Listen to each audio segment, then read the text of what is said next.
ഒരു കടന്നൽ കൂട് കൂട്ടുന്ന കഥ പറയട്ടെ. ഒരു ഒറ്റപ്പെട്ട പക്ഷെ എന്നാൽ അതീവ ബുദ്ധിമതിയായ ഒരു കടന്നൽ കൂട് കൂട്ടുന്ന കഥ.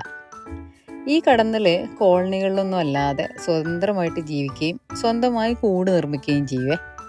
മണ്ണും തുപ്പലൊക്കെ ചേർത്ത് ഒരു പാത്രം പോലെ മൺകൂട് നിർമ്മിക്കുന്ന ഈ ഒരു എൻജിനീയറിംഗ് കഴിവാണ് ഈ പോട്ടർ വാസ്പിനെ വ്യത്യസ്തമാക്കുന്നത്.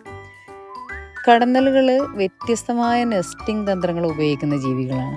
ചിലത് മണ്ണിനടിയിലും ചീഞ്ഞ മരക്കഷ്ണങ്ങളിലൊക്കെ ആയിട്ട് ഒരു ടണലുകൾ പോലെ ഒരു സംവിധാനം ഉണ്ടാക്കും. ഇവയെ നമ്മൾ എക്സ്കവേറ്റേഴ്സ് എന്നൊക്കെയാണ് വിളിക്കുന്നത്. ചിലതാണെങ്കിൽ മുമ്പേ ഉണ്ടായിരുന്ന ചില തുളകളോ കുഴികളോ പൊള്ളയായ വല്ല തണ്ടോ ഇല്ലെങ്കിൽ പഴയ കൂടുകളോ ഒക്കെ ഒരു നേരത്തെ ഉണ്ടായിരുന്നതിന് ഒരു വാടകയ്ക്ക് എടുക്കുന്ന ഒരു പരിപാടി, റെൻറ്റേഴ്സ് എന്ന് വിളിക്കാം നമുക്ക്. മണ്ണ് ഉപയോഗിച്ച് ഈ സ്ഥലങ്ങളിൽ ഒരു ചെറിയ സെല്ല് ഒരു കൂടുണ്ടാക്കുന്നു. ഒരു ഊർജ്ജമൊക്കെ ലാഭിക്കുന്ന ഒരു സ്മാർട്ടായിട്ടുള്ള ഒരു സ്ട്രാറ്റജി. കൂടിനുള്ളിൽ പുഴുക്കളെയും കീടങ്ങളെയൊക്കെ പിടിച്ച് അവറ്റകളുടെ നാഡീമണ്ഡലത്തെ ബാധിക്കുന്ന ഒരു വിഷം ഉപയോഗിച്ചിട്ട് ഈ കീടം ചത്തുപോകാതിരിക്കാൻ വേണ്ടിയിട്ട് മയക്കി സൂക്ഷിക്കും.